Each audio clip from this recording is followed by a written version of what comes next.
இன்றைக்கி இருக்கிறதுல கூட்டணி வந்து ஸ்ட்ராங்காக நின்றுட்டு இருக்கிறது திமுக கூட்டணி தான் நிற்கிது.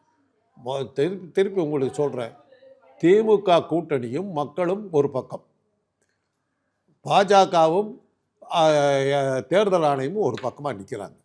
67ஆம் வருஷத்தில் வந்தவங்களை இன்றைக்கு வரலாம் அசைக்க முடியல. 70 வருஷமாக இருந்துக்கிட்டு இருக்காங்க.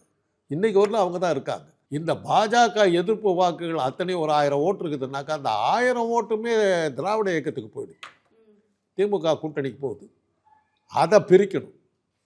அதை பிரித்து 1000 ஓட்டில் வந்து திமுகவை விட பாஜகவை நாங்கள் தீவிரமாக எதிர்க்கிறோம் அப்படிங்கிறத காட்டுறதுக்கு தான் இவ்வளவு ஷோ. சீமானை வச்சு பண்ணாங்க, ஃப்ளாப்.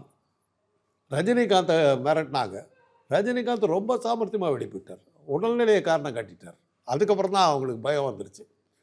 அந்த மருத்துவமனையில் படுத்துட்டார், ஹைதராபாத்தில் அட்மிட் ஆகிட்டார்.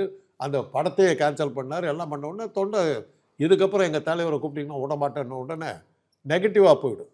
அதனால் அவரை விட்டாங்க. அடுத்து அப்படி வர மாட்டினார்.